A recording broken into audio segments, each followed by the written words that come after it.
George Michael.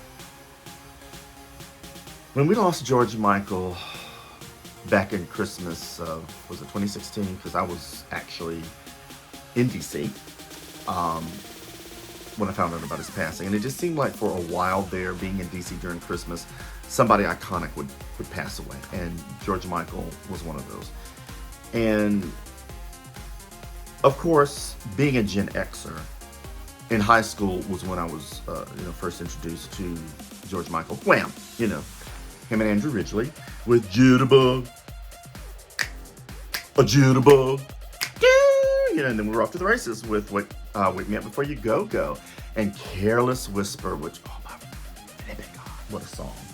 So sad, so filled with emotion. And you want to talk about soul singing, and you want to talk about, white artists sounding black. And again, I have said this previously.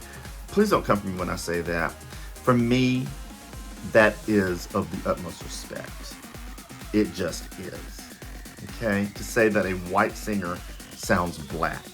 And I can just see me getting dragged by white people and black people, and I'm here to say this. The white people, for saying, we're not trying to sound black, and the black people saying, well, they are culturally appropriated from us. Calm down, sweetie. Take it as a compliment, okay? Take it as a compliment. Moving on. George Michael. So yeah, Wake Me Up Before You Go Go, Careless Whisper, and everything she wants is everything she needs. My God, I don't even think that I love you. I'm screwing it up, I know. But George Michael took me beyond that when he did come out. And so one of the songs that I will forever associate with him, that you will see at the end of this clip, I will go ahead and reveal that now. Fast Love from 1995? Talk about a song that kind of just says, I'm gay, without coming out and saying, I'm gay, It's just those lyrics in there. I'm not even going to try to bother trying to sing because I'm tired, y'all. I worked all day, so my energy might be a little low. But never too low to talk about my gay icons. But Fast Love is a song that me and I remember one of my then roommates when the song was out, 1995, we would get ready and get ready to go out to the bar listening to that song. It was that, and I want to say it was it Eurythmics or an Annie Lennox song we would get ready to. I want to say it was going back to Annie Lennox and Eurythmics. I want to say the song we got ready to that was Eurythmics was There Must Be an Angel Playing With My Heart was one of them. I want to say Sisters Are Doing It For Themselves was another.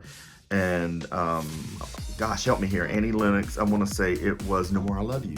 But Fast Love was included in all of that. Getting ready to go out for the night and party and dance our lives away. And Fast Love to me just became like, this is my favorite George Michael song, at least at this time. And he released it was his older CD that Fast Love came off of. And the other really big song from there was Jesus to a Child, which, here we go again, reminiscent of Javier. Because, that song came out right around the time that I was seeing him, or trying to see him. Distance and all that sort of thing. He released Ladies and Gentlemen, the very best of George Michael, and Jesus to a Child was on there. Fast Love was on there. Actually, Careless Whisper is on there. Outside is on there, as well as some others that I discovered that I'm like, oh wow, like Cowboys and Angels. And I want to say, I'm probably going to mispronounce this, Desafinado, I think. And again, just coming at a time, truly being out as a gay man when I needed George Michael the most. And he just never failed to disappoint. Now, his last Christmas, Wham's last Christmas, from what I understand, beat out Mariah Carey's, and I do talk about Mariah Carey actually in the blog post. But Last Christmas beat out her All I Want for Christmas, and I know some people are so happy about that. Her Christmas song didn't bother me at all. It's just okay. It's that time of year. Here's Mariah again with All I Want for Christmas, but Last Christmas beat that out. George Michael's legacy will forever be there. I'm here to tell you. As a matter of fact, at work at Emory, a little while ago, I started the whole poll of who do you prefer, George Michael or Boy George? I think there was only one person that sided with me and said Boy George. And please don't hit me because now I am talking about George Michael this time. Everybody else loved George Michael. So I just let you know his legacy. The reason why I say Boy George is, I don't know, both of them definitely gay, but I don't know, it was something about from the very moment I saw Boy George, it was a strong connection. Of course, it's sort of like as, you know, when Boy George came along, a Culture Club first appeared on the scene with Do You Really Want to Hurt Me? We were all going, is that a boy? Is that a girl? Is that a man? Is that a woman? What is that, you know?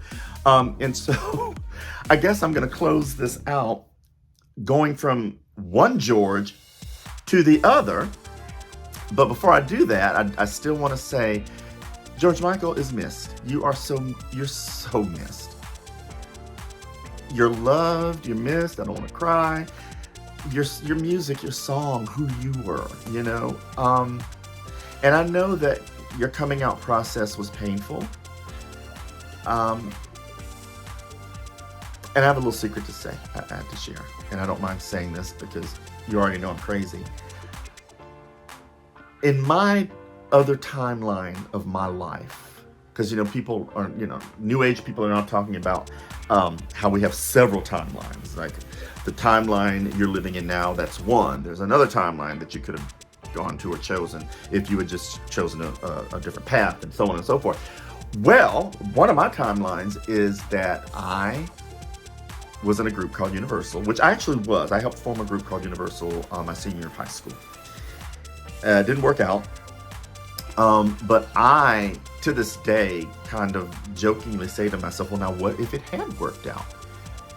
We would have been a huge, huge success. We would have been cranking out albums year after year after year after year. Huge following.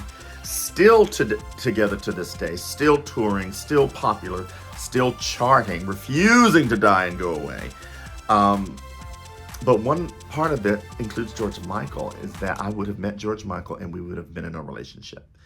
We would have dated for about 2 years, but I would have been the one to realize that I'm not for him. I'm not. Don't I cry? His heart belongs somewhere else. And I know that he was with, I'm pretty sure at the time of his death, he was with a wonderful gentleman and all of that. But yeah. And I don't know why I chose George Michael. But I'm going to close that out, as I said, going from one George into another. Boy George, Culture Club. Whoa. Where do we even start with that? So many great... I know, I'm saying this, you know, say it with everybody. So many great hits, so many great songs. Kissing to Be Clever album, you know, Time Clock of the Heart. Oh, time won't give me time, honey. Other great songs off of there. White Boy. Boy. Oh, boy. Well, let me get it right now. Boy, I'm the boy. I'm screwing it up. Boy, I'm the boy. I'm the boy. Yes, I'm the boy. White boys can't control it. I know it sounds like Lord George is picking on white boys. So... And definitely going into Color by Numbers with Karma Chameleon, with It's a Miracle. Black Money, Changing Every Day. See, I can just name all those just right off, just like that, in order. That's the way I'm only trying to help you. Of course, Church of the Poison Mind. Miss Me. I know you'll miss me. I know you'll miss me blind. Boy, I wore that cassette out because that's what it was in the form of back then. An album. I wore that cassette out, and then after Miss Me Blind was Mr. Man. Oh, such a great song. Stormkeeper, and finishing up with the very just amazing song Victims just makes me want to cry. And then after that album, of course, in 1984 was Waking Up with the House on Fire. Now, it did not do as well as the previous two. A lot of people say this was their decline, but as I have realized, like now, like today, so many people love that album. They also agree with me that it was such an underrated album and they should have released more than just the War Song, which is, of course, I love me some of the War Song, honey. With that video and everything in here, on his red hair with them damn dollar sign earrings. It's like, I want to be Boy George when I grow up, baby. And I might even try to find a way to do that look because I'm just like, ugh. And what else is off of that? Waking Up with the House on Fire. Dangerous Man. Please do yourselves a favor and listen to Dangerous Man from the Waking Up with the House on Fire. Very much ahead of its time, although George is going back in time and talking about people like Martin Luther King Jr. I know he mentions John Lennon. What was his name? Was it Bob Epstein? I don't want to get it wrong. But it sounds, I don't even know how to describe the sound of Dangerous Man except to say it sounds like a Curtis Mayfield song. It sounds very Motown, very soul, kind of funkish. It's kind of out in the jungle. Oh, there ain't nowhere you can hide. There is a lyric in there that always sticks with me. And it goes like this. We have been denied is one of them. I'm sorry, I'm going back to Dangerous Man. I think I'm getting the names wrong. I think it was Brian, not Bob Epstein. And from what I understand, I think this Brian that the boy mentions in the song was like their manager or something. Telling lyrics. Yesterday ain't gone, we just pushed it aside. And out in the jungle, there ain't nowhere you can hide. And there's a different smile on your face today, though you wear it well. There's a lot to say. Now, I'm saying all that, and let me also include the other lyrics. Like, are we not men? Did you save us? Did you save us? Did you even try? To me, all of that is very reminiscent of the 60s and very reminiscent of civil rights. That is always the take I've gotten from the song and the lyrics and just the style of music.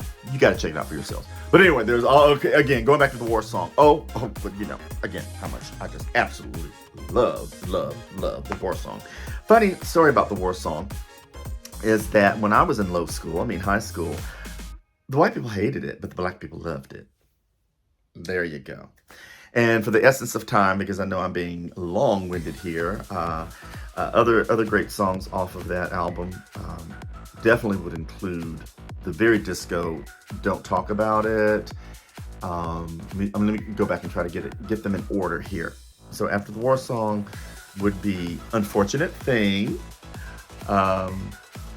Crime Time, Mistake number 3, which they also released from this album. Love that song as well. Oh my, and The Dive. Oh, wow. The Dive. Oh my gosh. I know some of you know what I'm talking about. And the Metal Song, et cetera, et cetera. And then, of course, we go into, and I'm going to go ahead and say it, their last album from the 80s, but in my opinion, one of the last great albums. Sorry, boys. Sorry, Culture Club. But that would be From Luxury to Heartache with Move Away, and I Pray is on there. God Thank You Woman. Now, I know they released Move Away. God Thank You Woman, I also want to say they released. And what's it? Oh, Too Bad. Where they talk about America. And they ain't too kind talking about America. And this came out in 1986, that song. Now, at that point in time, Boy George, unfortunately, was starting to go downhill because of his drug use. But damn if he did not pick himself back up the following year in 1987 when he went solo. And, To Be Reborn, I think was one of his solo hits. One of the ones that I definitely remember is Generations of Love.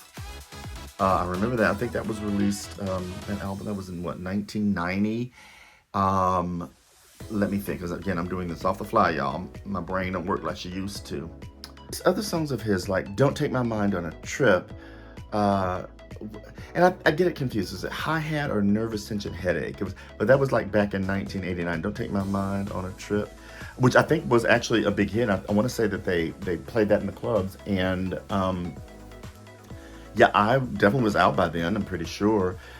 Songs like Everything I Own, Yes, in 1987, Boy George released his very first solo album following Culture Club, and this was in 1987 called Sold, and it did spawn such great songs and hits such as Sold, from the title album or title track, and To Be Reborn. I Asked for Love, something I've always been doing. Keep Me in Mind. We've Got the Right. Love that song as well. I think one of my personal favorite songs from that album has to be Where Are You Now When I Need You. Up-tempo song, and it's fantastic. And please do yourself a favor. If you don't know any of these songs, please go listen to them. You can easily YouTube them from Spotify, Apple Music, if you're an Apple Music person like me. Mostly I get my music from either Apple Music or YouTube, because you can pull up anything on YouTube, baby. And just even after that, he just has you can tell he is not going to slow down. And I have had the distinct pleasure of seeing Culture Club in concert a few years back. The sad thing about all of it now, though, is from what I understand, there are some legal things going on between Boy George and John Moss. And yes, those rumors are true, that they were in a relationship during the height of Culture Club. Yeah, so I have a feeling it's a little bit more than just contract negotiations, money and owing money and all this kind of stuff. So now when you see like a billing for Culture Club, you just see Boy George, George O'Dowd, Mikey Craig, and Roy Hay. Mikey Craig, of course, being the bassist, and Roy Hay being keyboards and guitar, and John Moss drums. So I don't know what's going on with that. I mean, I guess it's also like Hall & Oates, who also, for me, gay icon. I mean, I would have to do a whole other thing dedicated to Hall & Oates. So the simple fact is that Hall & Oates and I go back to the 70s. So I can say that they're a gay icon, but it's even bigger than that. Let me just put it that way. So like I said, may have to talk about them, but a whole different clip dedicated just to them. As a matter of fact, pretty much everybody I've talked to needs just their own clip, which I'm crazy enough to try to do it. So I just want to wrap this up, like talking about Boy George and Culture Club, just how much they mean to me, to the point that I still play their music practically every day. The songs that I always go to, Dangerous Man, baby, the war song. I have to be honest, I don't gravitate or listen to Do You Really Want to Hurt Me anymore, because I heard it so many times growing up as a teen and beyond, that it's not one of my go-tos. Still love to go to Time Clock of the Heart. Definitely go to The Dive. Don't Talk About It. I have to be honest, mostly when I'm listening to Culture Club itself, not Boy George, but Culture Club, all four of them, it seems to be their later album. Well, I'm sorry, not their later albums. The albums like Waking Up with a House on Fire and From Luxury to Heartache. So those are the ones I focus on, because I listen to Too Bad like a lot from their 1986 album From Luxury to Heartache, when I was in the height of my cult days. And I'll just leave you with this as I go away. Yeah, I'm just going to go ahead and say it. I remember being in the cult and being told to toss out all of our secular music, which I did. Put them all up, threw them away. And by that time, I had amassed a whole bunch of tapes. Had to have been at least 2, if not 3, of those cases, carrying on my cassettes. Cut them up, threw them all away in the name of religion. Which is why I'm very upset with religion to this day. But that's another story also for another day. And when From Luxury to Heartache came out, I was still in the height of this mess. And that cult, I went and bought it, listened to it, was blown away and amazed, felt guilty, cut it up, threw it away. Was drawn to it again because I will never forget the record store I was getting it from, the Record Bar, Franklin Street in Chapel Hill, because I was about a sophomore going into junior year at that point in time, probably sophomore year. So went back, bought it again, listened to it, kept it for a little while, felt guilty, cut it up, threw it away. We're going to talk about religion too. I don't want to end on that, so let me just end on how Culture Club, Boy George helped to save me as well through their music. And to end it, because I'm very long-winded, I'm probably going to do some serious cutting for this one. or make it just a second part.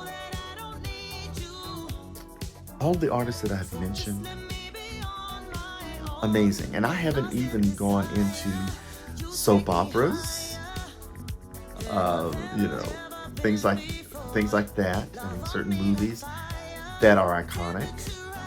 For me, soap operas is another big medium, you know, within within the entertainment industry. That particular medium, just and other gay iconic people I haven't mentioned, and the reason why is there's so many of them. Patti LaBelle, Aretha Franklin, you know, Donna Summer. Please forgive me for not including them in this, which now makes me think I'm gonna have to do yet a third part. Not this go around, child, because I'm tired and you know I'm getting behind. This has got to go out. As I'm taping this part of it, this has got to go out tomorrow, y'all, because I'm trying to keep with it. So at any rate, I better go ahead and stop being so long-winded and say thank you so much for enjoying. Well, I just want to say thank you so much for staying on this journey with me. This is so much fun doing this, I have to say. And if you do like what you're seeing, please like, share, and subscribe. Keeping in mind now, I do have 2 other channels that are in the works. The Days of Derek's Mind, which this is actually going to be going on that because I tied that, or this clip I should say, to anything that has to do with mental wellness and balance, etc., etc., etc. And so that's for that particular channel, The Days of Derek's Mind. And of course, I'm doing the soap channel where I talk about those iconic soaps, doing some tributes on that, which is going to morph into me just talking about soaps in general, which is probably going to morph into me talking about iconic TV shows and movies. I can see it. I just see that coming, right? You know, because I'm long-winded. So let me just go ahead and say thank you again. If you enjoyed me ranting and raving and going on this long, please like, share, and subscribe. There's more coming. I have a lot of stuff that I am planning to do with this channel. You will want to stick around for that.